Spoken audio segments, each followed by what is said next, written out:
I think it is clear to believe in the power of ideas. Fresh thinking at the Manhattan Institute.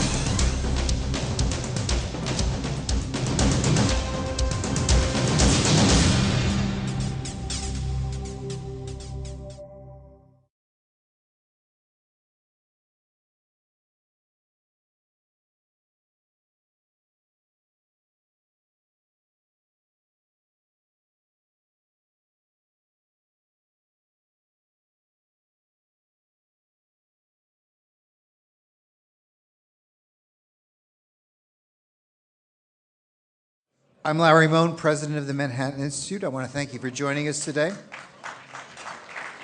We're honored that Governor Bush and Clint Bolick have chosen the Manhattan Institute as the first stop on their tour for the new book, Immigration Wars, Forging an American Solution. Immigration is an issue that often generates more heat than light, but this new book offers a practical, nonpartisan approach. It's a compelling plan for reworking our outdated immigration structures and starting over with a set of common sense policies that have at their core two fundamental principles. First, immigration is vital to America's future, and second, any enduring resolution must adhere to the rule of law. Certainly, the book could not be more timely. The Manhattan Institute itself will soon release a survey on immigration assimilation by Duke economist Jacob Vigdor. We are pleased to have today Dan Henninger from the Wall Street Journal with us to facilitate the discussion with Governor Bush and Clint.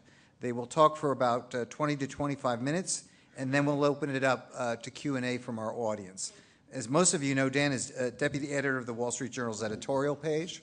His weekly column, Wonderland, appears in the Wall Street Journal each Thursday.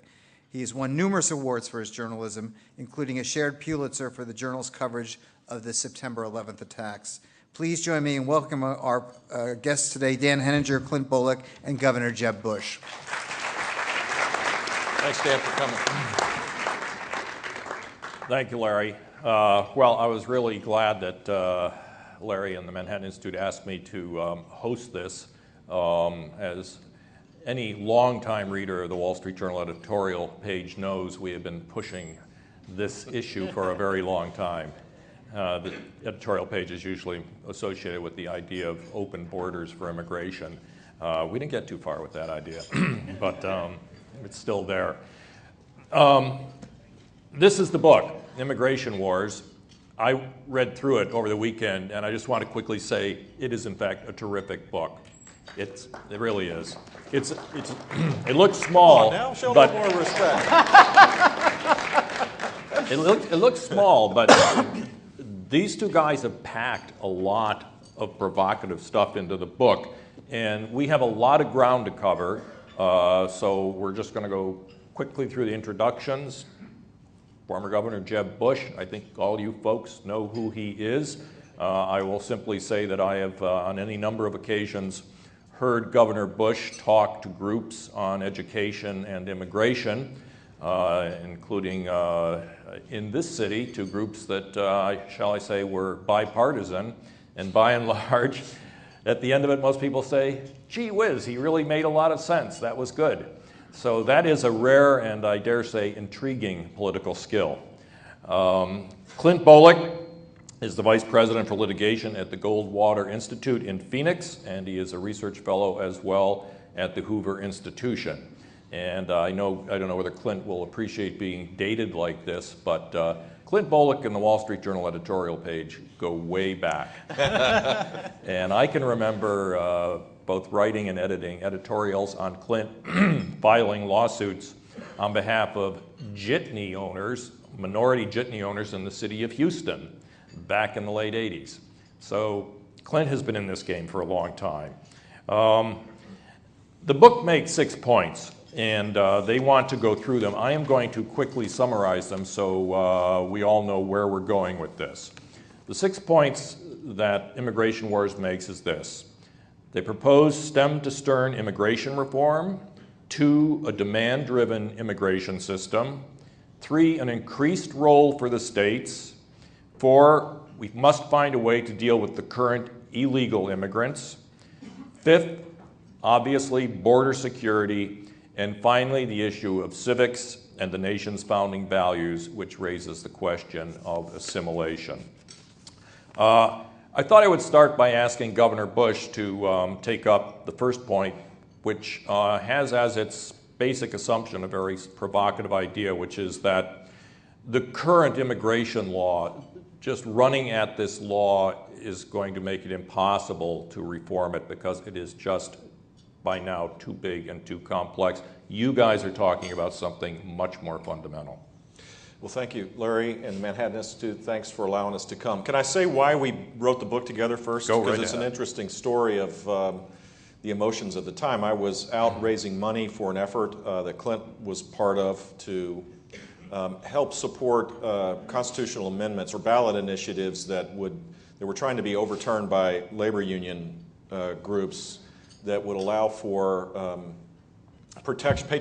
paycheck protection, in essence, which I think is a good idea. A separate subject, good idea. We were raising money, and somehow someone asked me about immigration and the question and answer part, and the host of this place, you're supposed to be nice to the guy who's forking out the most dough for the effort, started like he got hostile when I was talking about the need for comprehensive reform and he might have taken a drink, I couldn't tell. Looked like he might have been a little after, if not before. Anyway, it was kind of an uncomfortable situation. Clint came up and said, you know what, we agree on this, we ought to write a book about it, and we did.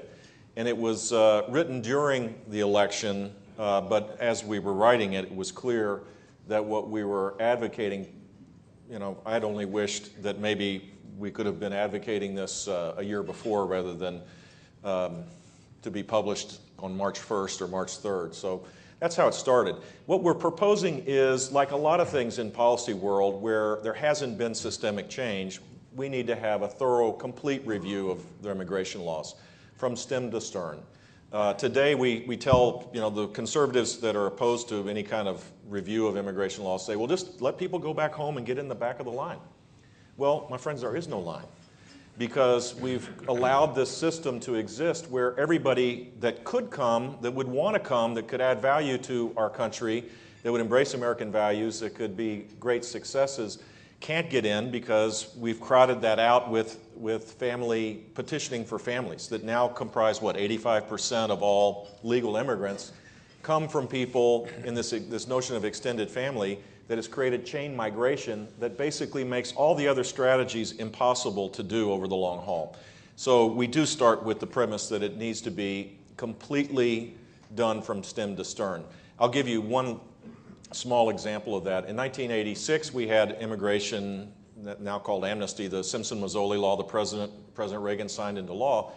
We still are, there are administrative law judges that are still looking at cases where people are claiming some protective status from 1986. They're still in the courts. We have temporary protective status for Central Americans because of the Contra War and because of the violence in El Salvador in 1985. People are here temporarily. That number is like 800,000. So we have a system that is just mired in the past, and for our country to succeed, we need to make it, I think, more economically driven.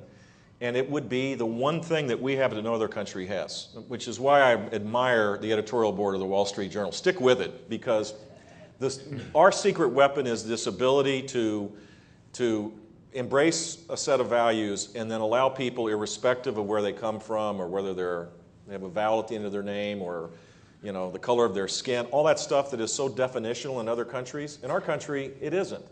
And it shouldn't be. And the immigrant heritage of our country is the one thing that we have that no other country has, at least of scale. And it's the place where if we don't embrace this, we're not going to be successful going forward as a nation. So I'm delighted that Clint and I agreed to do this. He did most of the work. This guy is unbelievably brilliant. And I'm glad that you came to that reception in Phoenix. Well, let me move on and ask Clint to describe a little bit what they are proposing. And the expression they have used to describe the system they have in mind is a demand-driven immigration policy. What do you mean by a demand-driven? Well, and first, I would like to thank the Manhattan Institute also for having us. There's no city on earth that is more appropriate for us to launch this book.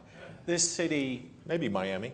Well, this city personifies what happens when you put millions of immigrants from different countries together in one place. It becomes the greatest city in the world. And I also want to do a back at you to Jeb. There's probably no higher praise than I could give my co-author, who is the elected official or former elected official I admire beyond all others. But there's no higher praise than I can say that he is one of the very few politicians I have never, ever had to sue. So, but to respond to Dan's question, there's one statistic that, among all of the statistics that we present in the book, that absolutely blows me away, and I think that it really says it all.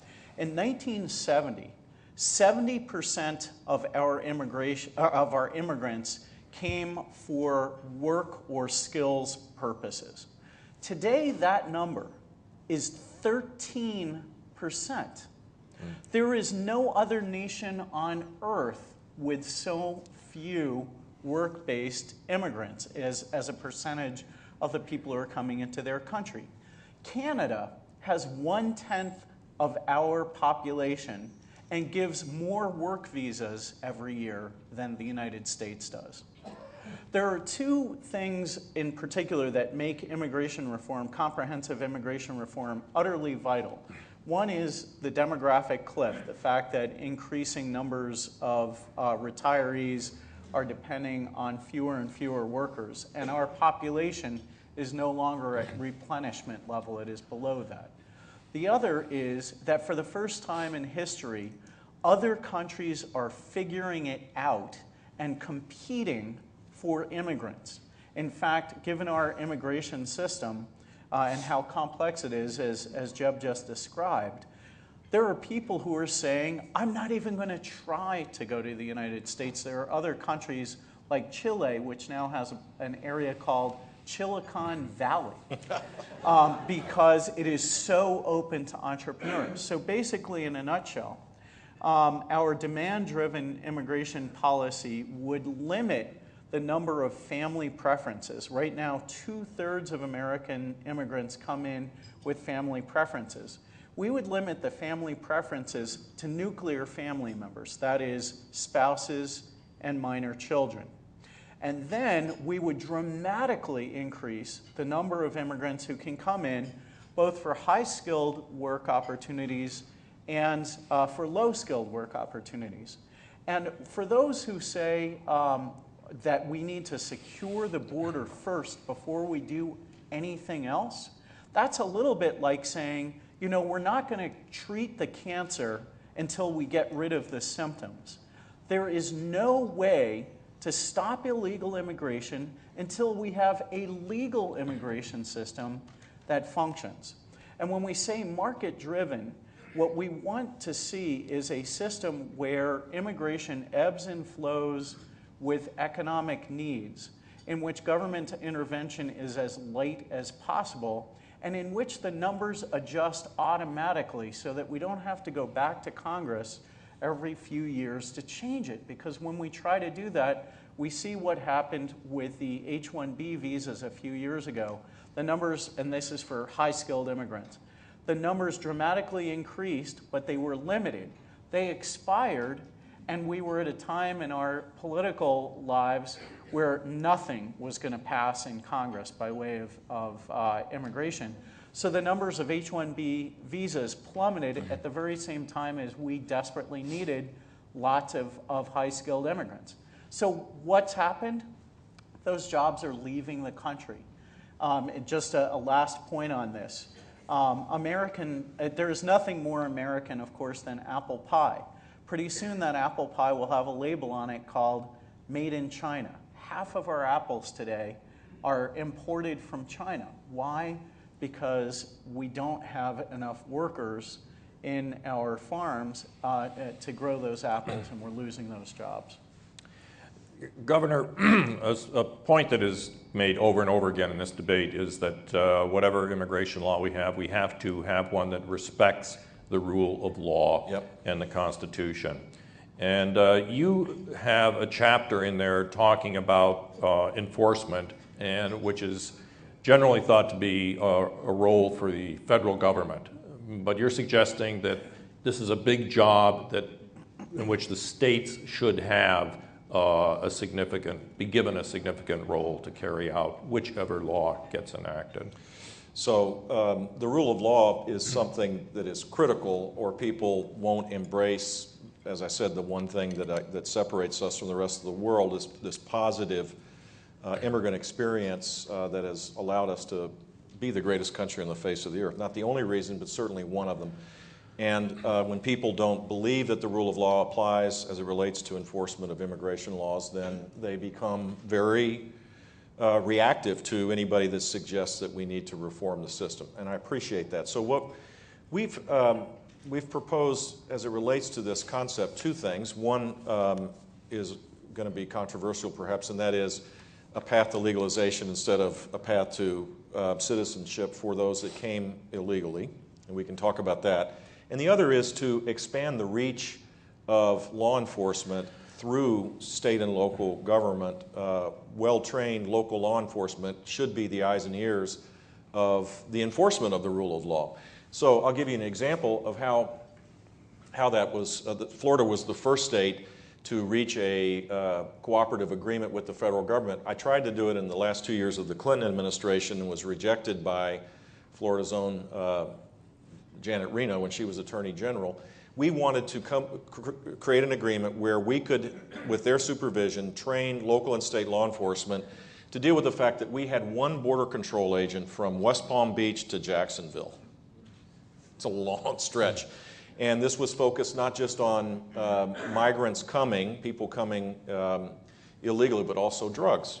And if people come illegally, you have to put them in the back of the car, and you have to wait till a Border Patrol agent or an INS agent at the time would come to pick them up. Well, if there's one Border Control agent at that time within 200 miles, you can imagine how difficult that was. So we went through this whole process. The Bush administration gave us this authority, but it should have been expanded dramatically. There's no reason why local law enforcement can't help the federal government do its job.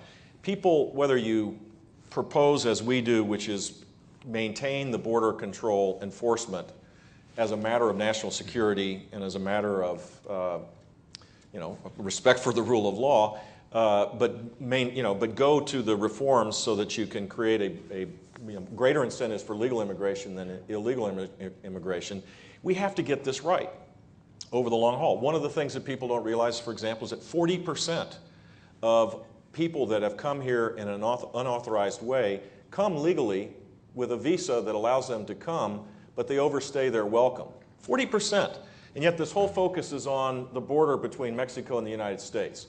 We have to have a much better system to act on the law. And by the way, this isn't just immigration. Look at every aspect. The more complicated society becomes, and all the rules that are imposed on human behavior and the interaction of us amongst ourselves, the greater the chance is that those laws and regulations aren't enforced, and the greater the cynicism is about laws in general. I think it's time to begin to enforce what we have and maybe pare some of it back.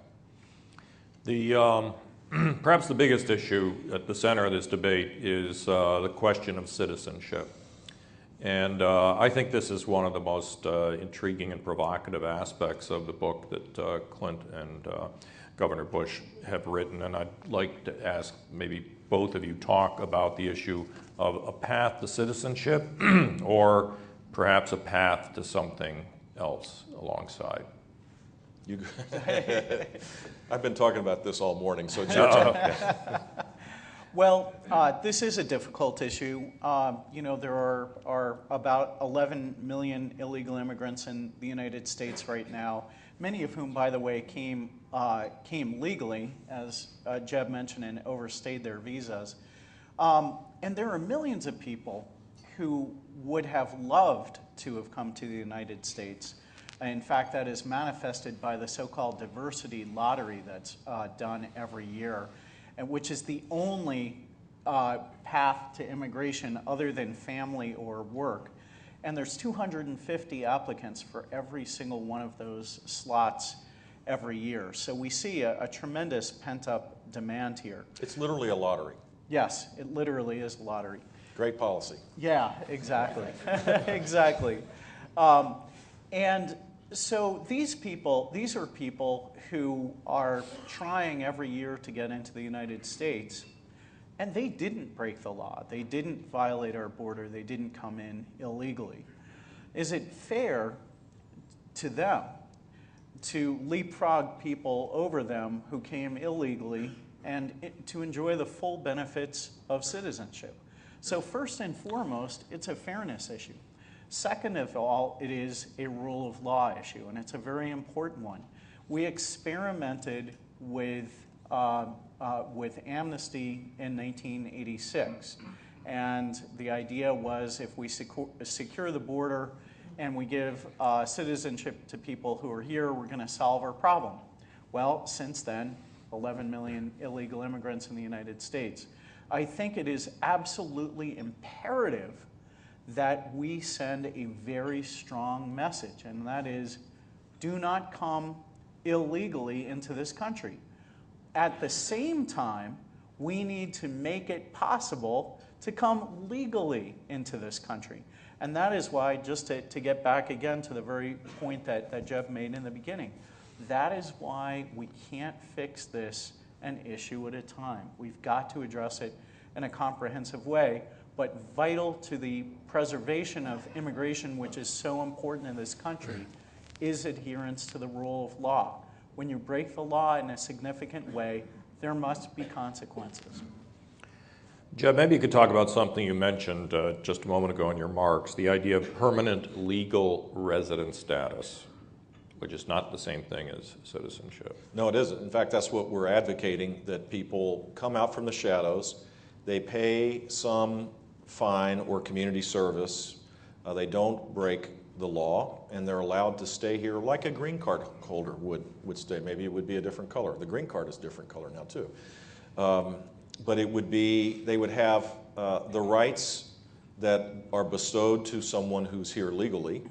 But if they wanted to become a citizen, they would have to go back to their country. And remember, today if you say that, you're effectively saying, go back to your country and never come back. But what we're suggesting is that you have a more open legal immigrant system where you could actually come back, that there would be a chance for you to come back. Our country is a big country. The notion, there are people actually that believe that are narrow in their focus and believe that we're overpopulated. Now, maybe in New York City, but it's still a teeming, dynamic place. People come regularly here to pursue their dreams. It seems to work out pretty good, even in densely populated parts of the country. But this is a place where we're not at a level of rate of growth in terms of immigration that is out of line with our history. And we've got room to go, and if we grow young aspirational people, we'll rebuild the demographic pyramid to be successful. So an open legal system would allow for people to come back if they wanted to be citizens. Now, the interesting point is, the last big time where we created a path to citizenship was 86.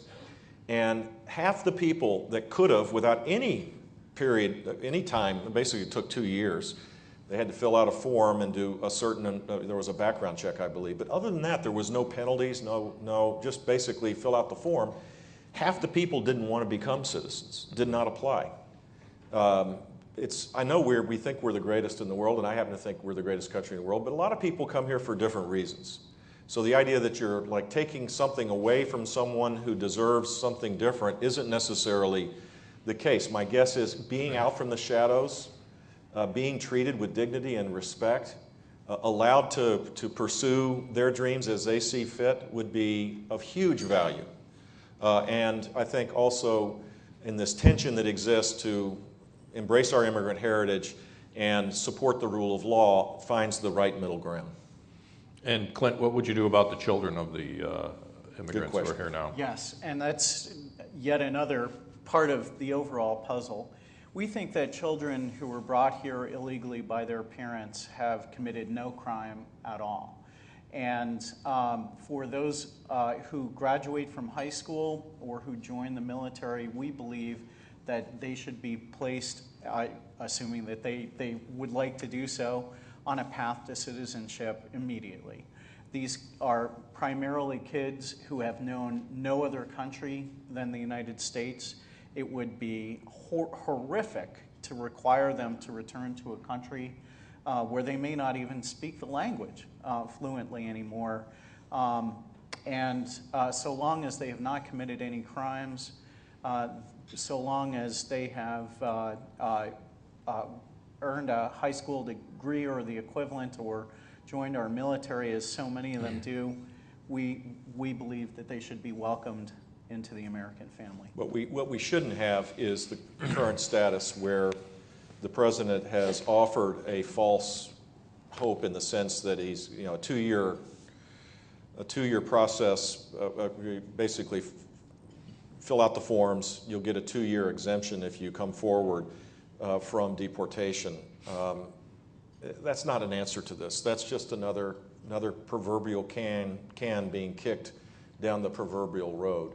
We should solve this, and it should be part of this broader approach to reforming immigration. The idea that you can do these things piecemeal misses the whole point, that it has to be done in a balanced way in order to get 50% of the House and 50% of the Senate and a President of the United States to sign it. So I think that is the right approach to take. We might be to the left on that case of the people that are supposed to be on the left on immigration, and we're probably on the right as it relates to their parents. Well, speaking of being to the left of people on a certain subject, there's one subject that, of course, you could not possibly hold a Republican presidential primary debate without, one way or another, getting around to this subject: border security. One of the great subjects of all time. And of course, the border is it's a mere 1,969 miles long, for starters. Well, that's not counting Canada. Watch out.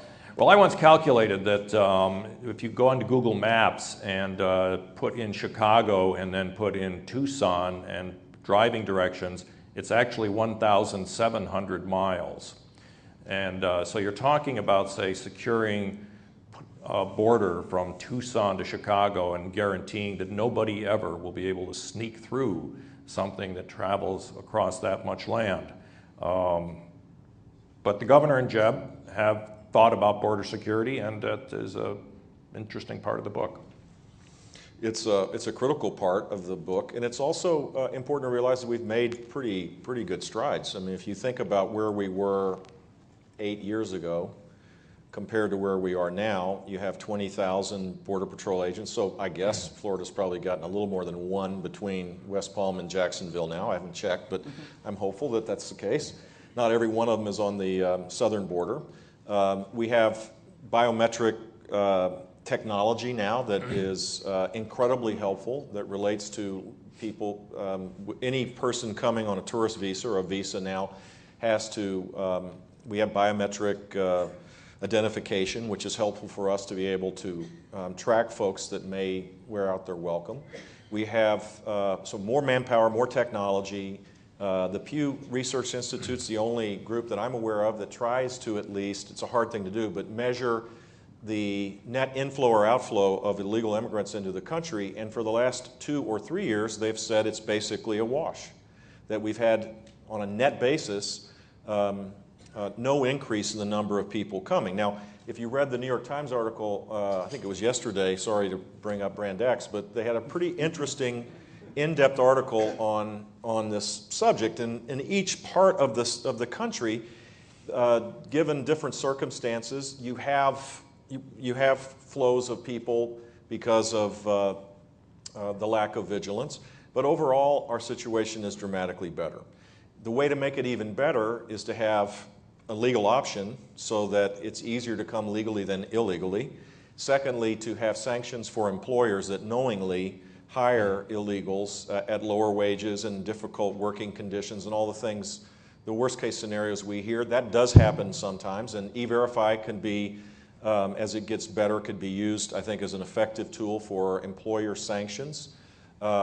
and then to have the ability to track people that come legally that overstay their visas. If we did all of those things, we would be on the right track. But the notion that you can do this and not move forward on reforming misses the bigger point, which is that you're not going to be able to, with the border in a free country, with the border as big as what we have, be successful unless you've reformed legal immigration as well. In a perverse way, Barack Obama has done more to stop illegal immigration than any of his predecessors. A, by increasing border security. B, by deporting more illegal immigrants than any other president before him. But the big one is C, by destroying the economy. And people don't come here. I was waiting for C. Was going Yeah, exactly. People don't come here if there are not jobs waiting for them, and there are jobs in select parts of the economy, but our net migration from Mexico is now either zero or less than zero. The other thing I'd say is that policy should be forward-leaning, not reacting to the past. The circumstances of 2013 are different than just 5 years ago, much different than the last time we ever considered reforming immigration. And if you look forward, what you see are declining fertility rates across the world and growing economic opportunities in the places that used to be the source of immigration, both legal and illegal in our country. We will not have, going forward, an immigrant problem. We're going to have an immigrant shortage. That's what we have today, and there's an increasing awareness of that. And for us to be successful, we need to reverse this idea that somehow immigrants are bad, when in fact it is the source of competitiveness that we have that no other country, if we do it right, based on our own history, we could be enormously successful. Our brand is tattered in our own country. If you listen to people mope around, just badmouth our country all the time, the right track, wrong track numbers are like permanently negative, right? You ask people about the hope of America, the prospect, the promise of America around the world, the aspirational people in those countries that are asked say, give me a chance, I'm coming. I'll embrace the values that you say are the values that tie us together, and I will pursue my dreams with a vengeance. And I'll create prosperity for myself, my family, and for others. That's what's missing, and this whole argument about enforcement alone, I think, misses the opportunity that we have. Why don't we talk, to wrap up, about your final point? And they've got 6 points in the book, and I think a lot of people who basically would agree with all 5 and support the idea of reforming immigration get to this final issue, and it's a really big one, I think, for most people, and that is American identity, culture, and assimilation. Yes, we need more immigrants, but if they're going to come to the United States, there is the question of how they become Americans. And I think that I might note as well that the Manhattan Institute is about to release a really intriguing study. I was looking at it over the weekend by Jacob Vigdor of Duke University. It's called Measuring Immigrant Assimilation in Post-Recession America. It's got some absolutely fascinating data in there suggesting that the immigrants who've come after the recession are in fact assimilating at a greater rate than those who had come, say, between 2000 and 2008. So there is at least positive movement, I think, on this subject, but as a general issue, it's a big deal no matter what anybody thinks on any side of this issue.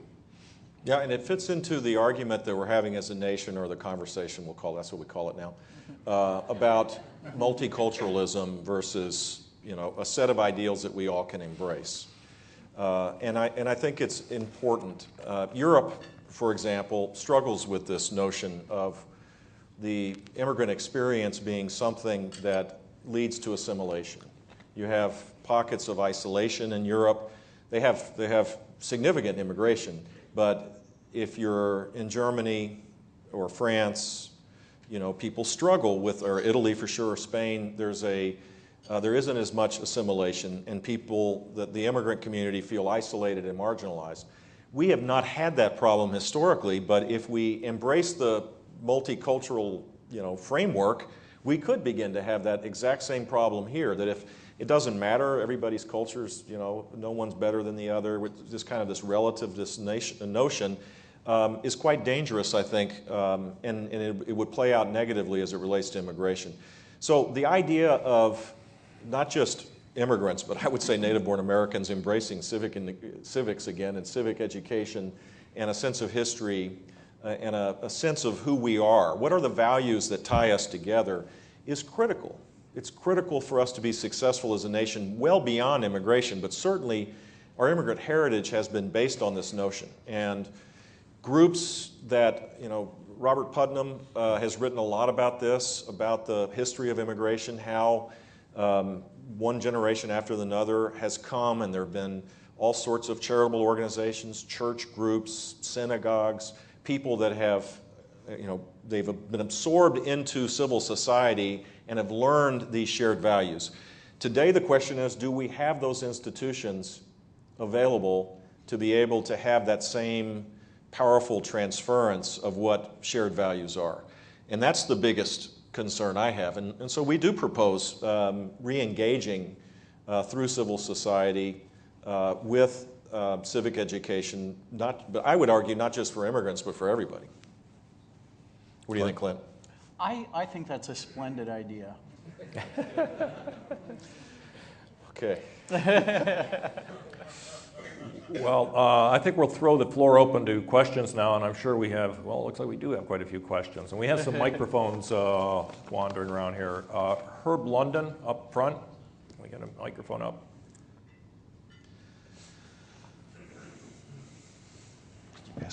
Thank you very much. I very much appreciate the comprehensive view that you have of immigration. But since you're in the Big Apple, let me ask you a question about the apples that you made reference to. One of the reasons why we don't have apple pickers in the United States, despite roughly an 8% unemployment rate, is because the unemployment benefits are so high that no one wants to pick apples. So it's not a question of having an insufficient number of apple pickers. It's a question of outpricing those apple pickers who might very well take advantage of the system. Herb, I think, of course, as I usually do, I agree with you, and that you couple that with the minimum wage, and we're pricing ourselves out of the market. Now, notwithstanding the unemployment benefits that follow down the line, notwithstanding a high minimum wage, we still have people who are unwilling in the United States to fill those jobs, and the reason is that they're hard work. And a lot of Americans are no longer accustomed to working hard. It also used to be the case that we had a large percentage of our workforce that did not have a high school diploma. Now today, 90% of our workforce has a high school diploma, and they're not out looking to pick apples. So the question is, and Alabama was a wonderful test case of this recently. Alabama decided to clamp down heavily on illegal immigration, and they lost billions of dollars in their economy. So we simply have to accept the reality that in order to fill these jobs, if we are going to fill them within the United States, they are going to have to be filled by people who are willing to work for the minimum wage and willing to do very, very hard work. And increasingly, that is immigrants. Yeah, I would say even higher than minimum wage. So in Alabama, poultry processing is a laborious, tough job. And not like New York, Alabama's unemployment compensation system is not as beneficial economically. And so when illegal immigrants were not so politely asked to leave, where did they opened up the doors to anybody that wanted to work. They weren't getting native-born Americans to do these jobs. So where did they go? They went to the asylum side of immigration. These are people that are, in another place that needs to be reformed, where it takes years and years and years to have your claim of a well-founded fear of persecution from the country of origin. That's who they're going to get. They're getting people that are here for political asylum claims from all around the world. So, You may be right on one level, but I do think that a lot of this, prior to the Great Recession, there was shortages in the farm economy, certainly shortages in the hospitality industry, shortages in healthcare, on the lower end of healthcare providing. And so this is a problem that we can solve. It's not to say it can't be solved, but it is a fact. I think our country is been transformed in many ways, not necessarily for the better. Let me quickly note, we have about, I guess, maybe a little under 15 minutes, so we want to get in as many questions as we can. Michael. Michael Myers, New York Civil Rights Coalition's Executive Director. The average American is very confused about these reform proposals with respect to undocumented immigration in particular. You talk about the rule of law, and I want to probe about what you mean by the rule of law, particularly when the law, with respect to assimilation, doesn't support assimilation. Right. The law has bilingual and multilingual ballots, and I thought the whole idea, the objective was to get people to learn English, and therefore to understand the ballot in English. You talk about the rule of law, but you say that Senator Marco Rubio says we'll have them join the back of the line. You say there is no line. You say with respect to all these proposals, you're not talking amnesty, but the Democrats are talking amnesty. The president is releasing undocumented immigrants into the general population. Cities have sanctuary cities, including this one. So I don't understand anymore what the rule of law is, particularly when the Democrats' objective is to make sure that the undocumented immigrant gets the vote.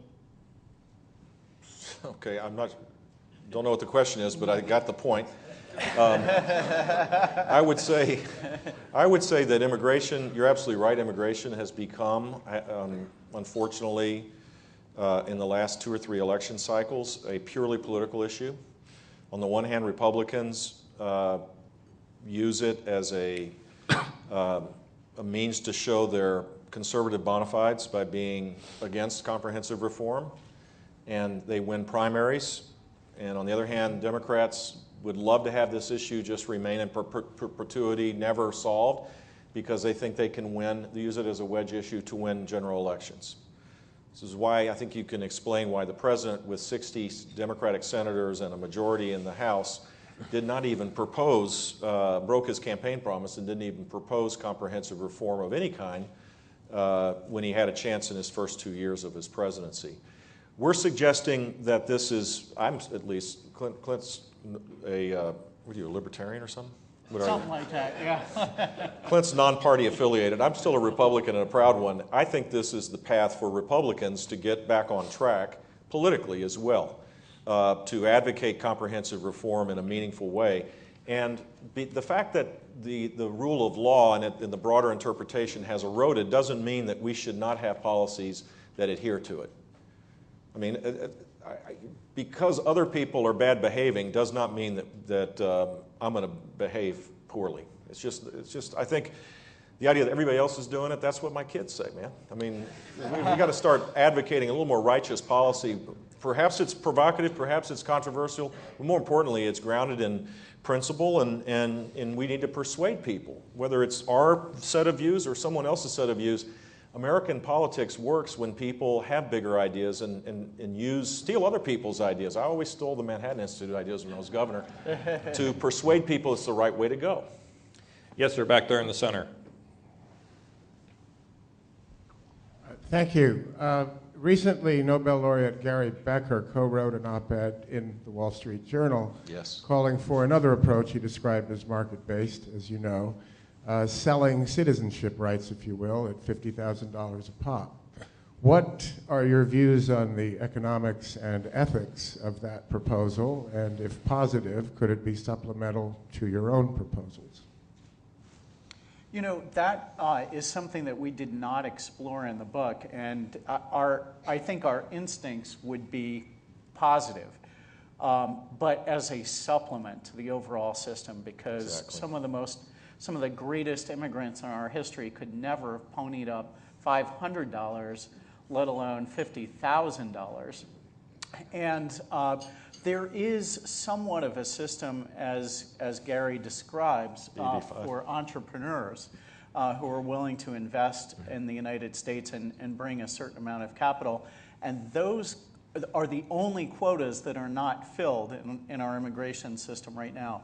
So while I think we would probably support it as a supplement, support it in theory, what we must remain is a country that is open to people who want to pursue a share of the American dream, who are Americans in every way except by virtue of not having been born here.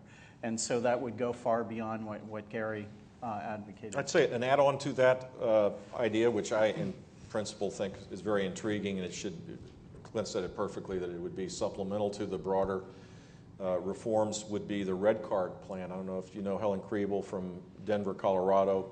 She has, it's a totally market-driven plan. In effect, basically, businesses would apply for workers in shortage areas. In her case, she has a horse farm. She cannot find people to do the work on her ranch without having people come from other places. In this case, I think it's mostly from Central America and Mexico. But it's totally demand-driven. In other words, if there's a need, you can fill it. And first dibs goes to folks that are in our country now. But that's the problem. We have a lot of jobs that just don't, industries will go away unless we have this ability to do it. So anything that's driven by markets, I think, will yield a better result than having really smart people in Washington try to decide this. Yes, ma'am, over here. Governor Bush, you say you support a path to legalization as opposed to a path to citizenship. Mm-hmm. What would the difference be between that kind of legalization and, say, a green card holder? I don't think there'd be any difference. Effectively, it would be the same rights. Except, of course, you would not, as a non-citizen, you would not vote. Well, a green card holder doesn't vote either. Right. Oh, yes, that's right. The difference between a green card and a permanent resident, that's right. There would be no difference. Question down here. My name is John Filer. If we go to an economic-oriented or demand-oriented immigration policy, whereby the apple pickers or computer programmers we need, or even selling citizenship to people willing to or able to pay, I wonder the extent to which that runs afoul of kind of a more historic notion of America, in which immigration policy was oriented towards the immigrant rather than to the existing citizen, right? Give us you're tired, you're hungry, you're downtrodden. And so how do we preserve an immigration policy that provides, freedom and American aspiration, the essential aspect of America, while at the same time doing some of the things that you guys want to do? Great question. In that regard, this is a part of our book that we have not seen anywhere else. And we think that immigration ought to have various components to it: high skill, low skill, family preferences for a reduced definition of family, asylum. But we also want to restore the system that used to exist that you just described, which is a way to enter the country and to become American citizens because you want to be an American.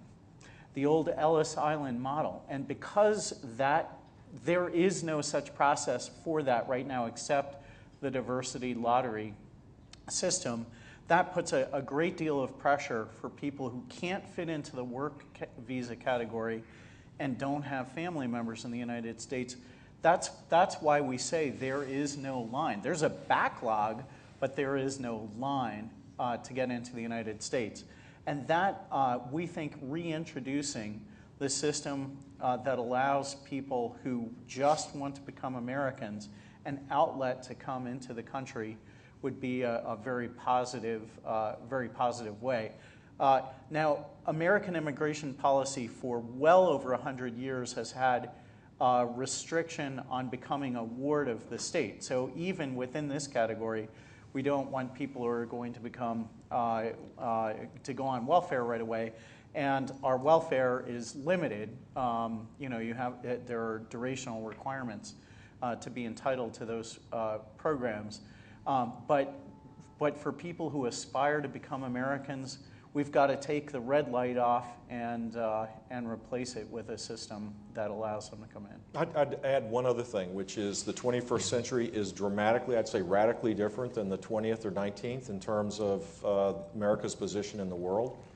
There are many other places that people, if they can stay in their own home country for starters. The world is, because of technology and globalization, is dramatically different.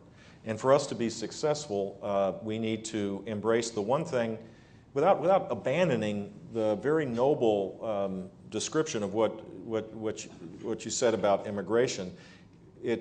We need to shift to be competitive economically. And I don't think that that's trampling over our immigrant heritage. I think it's enhancing it, and it's taking advantage of just this value of American citizenship that people have outside our country, may be stronger than it is inside.